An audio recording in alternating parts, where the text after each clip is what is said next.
Hello tout le monde, j'espère que vous allez bien. Moi, ça va. Donc, on y va pour ce début de week-end. Nous sommes le samedi 2 avril, 2 mai. Je suis en retard. Non, ici c'est une journée où vous allez reprendre carrément votre trône intérieur, d'accord? Sans lutte, sans force et j'allais dire simplement par votre présence. Mais une présence, j'allais dire totale, intègre, d'accord? Pas être à un endroit et puis être à un autre endroit en même temps, tu vois, par exemple. Donc le 2, ce sont les dualités. Vous avez équilibré sûrement vos dualités en vous, ok? Et ben forcément, vous sortez d'un cycle d'épuration ici, donc c'était déjà en fin avril. Et donc vous rentrez dans une énergie plus verticale, plus axée, plus affirmée et plus stable, d'accord? Donc, le 2 est peut-être ce duo aussi que vous rencontrez, peut-être votre autre moitié d'âme, l'âme jumelle, n'est-ce pas? Ou j'aime pas.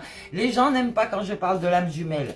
Oui, parce que c'est l'amour inconditionnel. Tu acceptes cette personne dans ta vie. Bon, attention, ce sont pas des gens qui vont te piller, qui vont te faire du mal ou voilà quoi. Non, c'est pas ça. L'âme jumelle, c'est vraiment ce travail qui se fait en synchronisation, d'accord, en synchronicité comme tu veux, mais tous les deux, vous allez revenir à votre axe, vous allez choisir plutôt que de subir et vous allez canaliser plutôt que agir, d'accord? On va dire plutôt réagir. On canalise pour agir, mais on canalise plutôt que on réagit. C'est compliqué, je sais. Apprenez votre vocabulaire français, ça ira mieux. Donc, vous sortez de ce système d'épuration et forcément, eh ben, vous avez cette montée en puissance tranquille ici, une force tranquille. En fait, il n'y a plus rien qui vous gêne. Il n'y a plus rien qui vous gêne. Donc, on suit son rythme émotionnel, hein, toujours, hein. Mais sachez que votre système énergétique va se redresser naturellement, j'allais dire.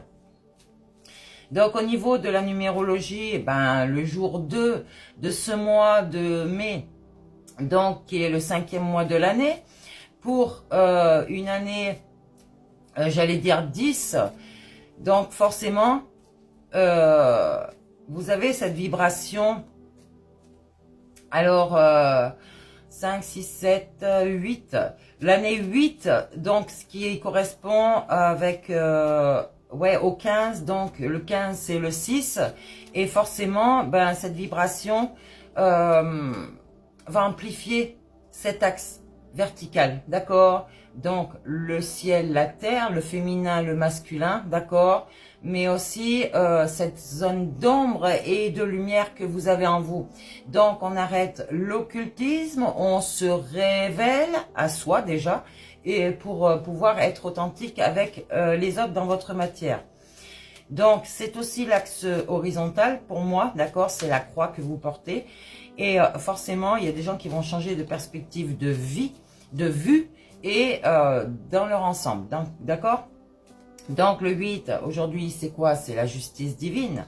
C'est quelque chose qui va vous équilibrer, vraiment, ou si elle a déjà commencé à le faire pour certains, qui sont tombés dans leur nuit noire de l'âme. Pourquoi? Parce que votre propre justice détruit cette tour que vous êtes, d'accord?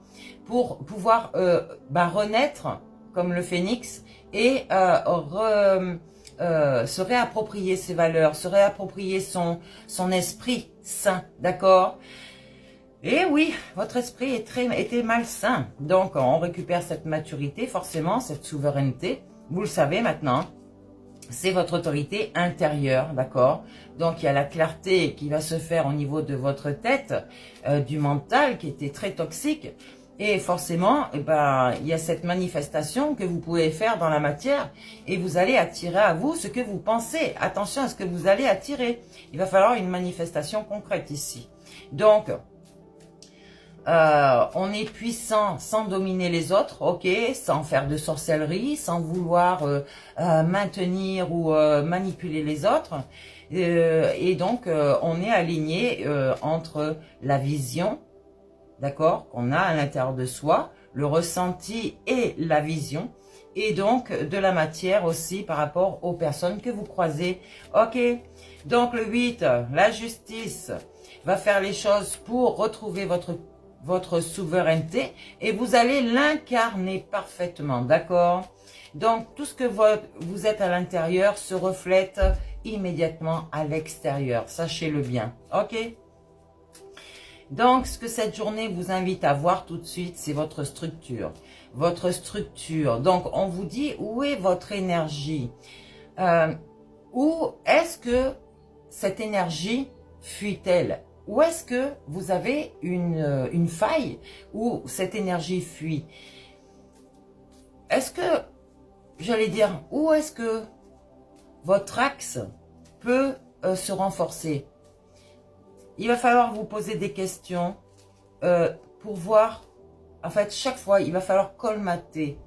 Parce qu'on garde ces énergies, d'accord? Si par exemple, vous vous laissez avoir par une personne qui veut absolument vous manipuler ou qui veut que vous fassiez ce que vous ne voulez pas faire, eh bien, il va falloir savoir dire non, d'accord? S'affirmer. Donc, où ton espace intérieur demande-t-il plus de clarté? Il va falloir que tu vois, cette vision, cette vue dans ton ensemble, dans ta vie. Donc, la responsabilité souveraine, c'est ce que tu as retrouvé ou que tu vas retrouver. Et c'est pas pour porter les autres, d'accord? C'est pour reprendre ce qui t'appartient. Et donc, laisser ce qui ne t'appartient plus. Vous avez compris de ce côté-là, j'ai pas besoin de vous le redire. Donc, cette puissance tranquille, c'est ta paix intérieure, ok? Et aujourd'hui, eh ben, on n'a plus rien à prouver. Si les gens ne veulent pas croire, ils ne croient pas. S'ils ne veulent pas guérir ou s'aligner, eh ben, ils font ce qu'ils veulent en fait. On s'en fout. C'est pas notre problème. D'accord? En tout cas, aime-toi. Ça s'appelle de l'amour inconditionnel. Ça veut dire que tu vas t'accepter dans ton entièreté. Et forcément, quand tu t'acceptes dans ton entièreté, tu vas accepter les autres. Tu n'es pas obligé de les prendre dans ta vie, mais tu les acceptes tels qu'ils sont. Ok? Alors forcément, eh ben, il y a cette dimension active ici du 8, donc la maîtrise intérieure, la justice, ok? Et tu vois, on te dit, enlève tes masques. Ton mental te fait mettre des masques sur toi parce qu'il a peur d'être blessé, il a peur d'être trahi, donc il a des peurs, ok? Donc pour ça, eh ben, il va montrer quelqu'un de lui qu'il n'est pas. Alors, peut-être que tu as des problèmes au niveau de la colonne vertébrale. Il va bien falloir comprendre ça. C'est que la colonne vertébrale, c'est vraiment ce pilier qui doit être solide, d'accord? Donc, le chakra du plexus solaire aussi, d'accord? Donc là, pour la maturité, il faut laisser monter cette chaleur, ok? Si vous coupez la chaleur qui monte en vous parce que vous croyez que vous avez de la fièvre, vous croyez que vous êtes en ménopause, vous croyez que vous... Bref, hein? Non, non. Laissez monter cette chaleur. Contrôlez, bien sûr, d'accord? Si vous voyez que vous atteignez 38 degrés, 39, là c'est clair. Vous avez une infection ou quelque chose. Mais si c'est qu'une chaleur momentanément qui passe comme ça, il n'y a rien à... J'allais dire, cette chaleur va vous purifier. On vous dit de prendre soin de votre corps. Donc, il y a cette capacité aussi à dire oui et non sans justification. Ok? Si vous dites oui, c'est que vous l'acceptez entièrement. Si vous dites non, vous n'avez pas besoin de vous justifier. C'est un non, c'est tout. L'autre, il faut qu'il respecte ça. Ok? Vous êtes dans cette force tranquille. Logiquement, pas pour tous. D'autres sont en disharmonie vibratoire. Parce qu'ils ont fermé leur cœur. Ils ne veulent pas laisser leur cœur ouvert. Je vous ai dit, pourquoi vous avez peur de laisser votre cœur ouvert? Quand vous voulez pas faire les choses, dites non, tout simplement. L'abondance. Mais laissez votre cœur ouvert. C'est l'abondance. C'est la richesse du cœur. C'est toutes ces valeurs que vous êtes. L'empathie, la compassion, la sagesse, c'est tout ça. Regardez, vous êtes ce phare ici qui brille. Attention aux dépendances, on vous dit. On vous dit vraiment, attention aux dépendances. Prenez soin de votre corps, ok? Donc, et respectez-vous. Ici, on est sur une stabilité vibratoire. Attention à l'orgueil. Ok, c'est très important. Il y a une étape à franchir aujourd'hui.